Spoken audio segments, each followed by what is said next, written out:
Assalamualaikum teman-teman semuanya, kembali bersama gue di channel Jeffrey DK. Baiklah, seperti biasanya kita akan kembali membahas mengenai spin-off Ultraman Regulus Fall pertama. Yang kali ini kita akan membahas mengenai episode terakhir pada volume pertama ini. Dan langsung aja, seperti biasanya, bagi yang belum nonton, dipersilakan menonton episode ketiga terlebih dahulu, karena di sini akan mengandung spoilers yang bakal aku sampaikan pada video kali ini. Jadi langsung aja.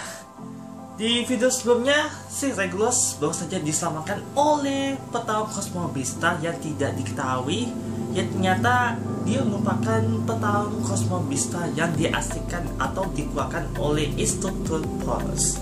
Dan benar saja, sesuai dugaan Regulus bahwa ia adalah orang yang dimaksud, yang bernama Tuban, yang merupakan petarung Cosmobista yang memegang status kebebasan dengan sendirinya. Intinya lebih suka melakukan hal yang dia inginkan, suka-sukanya dia tanpa ada yang memerintahkan dirinya, yaitu hampir menyerupai si Regulus ya, yang sama ingin melakukan apapun sampai sempat melanggar sebuah peraturan gitu.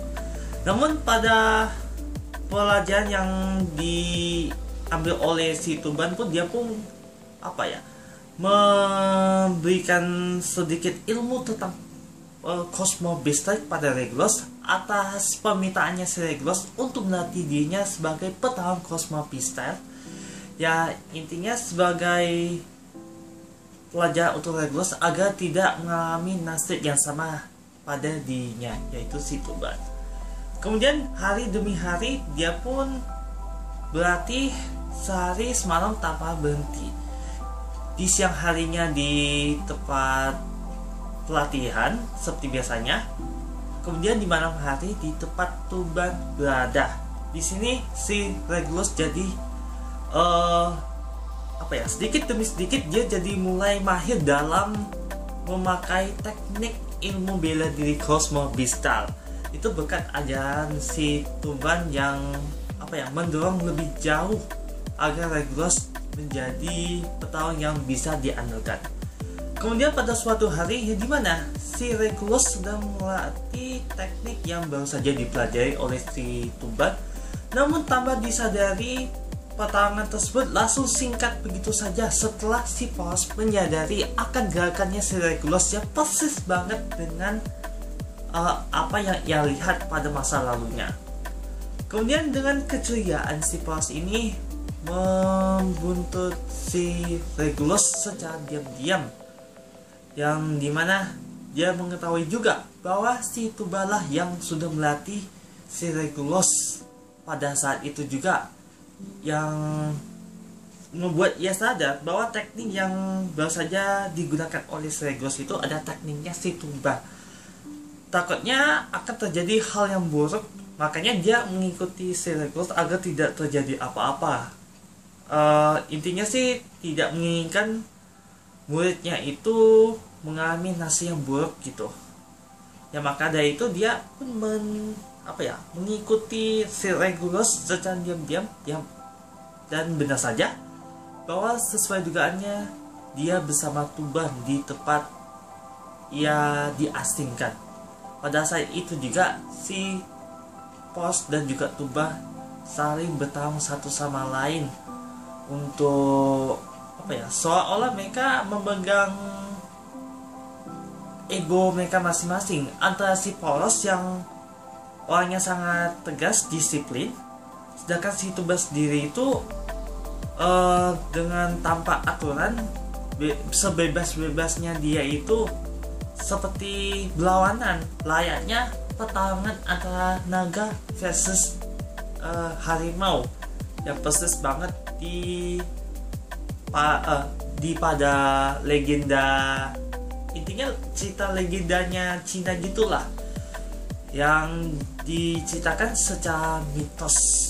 Lalu Master Alut yang muncul di tempat yang sama menyadari akan kebersamaan si Tuba dan Porus layaknya persaudaraan antara satu sama lain. yang membuat si Regulus tidak menyadari bahwa si Poros dan Tumbah itu merupakan saudara satu sama lain. Intinya layaknya seperti keluarga gitu. Berantemnya seperti layaknya kakak adik atau Tom and Jerry atau segala macam itulah. Ya, namanya juga setiap petarung Cosmo Beastar itu pasti merasakan ikatan antar persaudaraan begitu, layaknya ikatan persaudaraan Ultra Brothers. Kemudian hari demi hari pun berlanjut, yang dimana si Regulus juga yang diketahui oleh si Spica bahwa dia dilatih oleh si Tuban yang diasingkan oleh para petarung Cosmo Beastar itu, yang dimana si Spica sendiri juga menyampaikan bahwa untuk bisa mahir yang lebih profesional lagi atau lebih banyak lagi tentang ilmu Cosmo Beastar, perlu berkomunikasi dengan kekuatan Cosmo Beastar, yang dimana si Regulus pun mencoba akan pesannya si Spica, yang dimana pada suatu tempat yang tidak diketahui oleh siapapun, pokoknya lebih mengarahkan ke petapa lah pokoknya, yang lalu memfokuskan dirinya untuk bisa berkomunikasi dengan Cosmo Beastar yang akan dia peroleh nantinya. Dan benar saja, disinilah awal si Regulus yang tak lama lagi akan mendapatkan kekuatan Cosmo Beastar, naga dan juga harimau. Dan begini cerita spin-off utama Regulus pertama berakhir sampai di sini.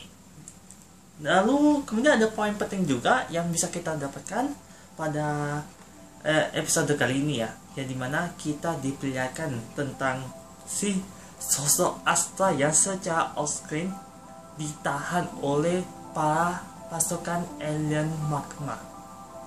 Dan kalau dilihat, kita tidak diperlihatkan tentang mukanya si Astra, tetapi kita bisa melihat beberapa rantai yang ada di jarinya si Astra, yang persis banget rantai yang diikat oleh pasukan alien magma kepada Astra. Lalu gini, masih menjadi pertanyaan sih, setelah dilepaskan, bahkan si Ultraman King sampai tidak bisa melepaskan bogornya di paha kakinya si Astra. Itu bagaimana cara alien magma itu bisa melepaskan bogornya si Astra coba?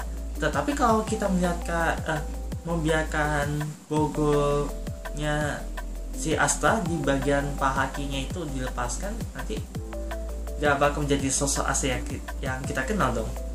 Ya mungkin inilah yang bakal terjadi ke depannya. Tetapi gue masih penasaran, itu bagaimana cara magma bisa melepaskan bogornya mereka itu. Soalnya bogor yang mereka bikin tuh pasti mereka tahu cara membukanya itu seperti gimana, hanya saja tidak dikasih tahu pada spin-off Ultraman Regulus kali ini.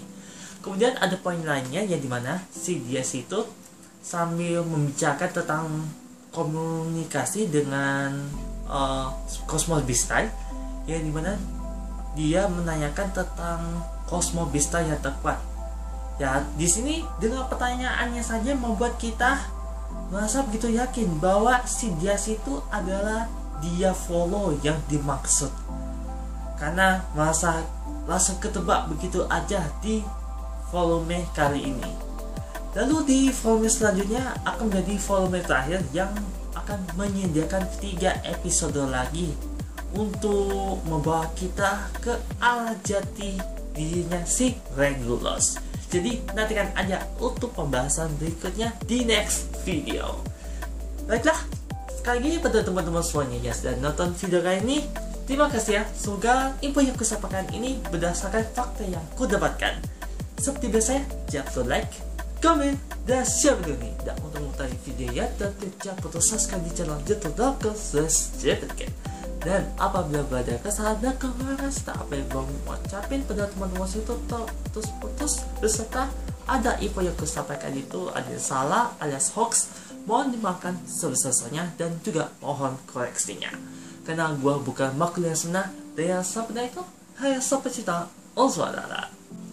Sekian dan sampai jumpa. Wassalamualaikum warahmatullahi wabarakatuh dan sampai jumpa di next video.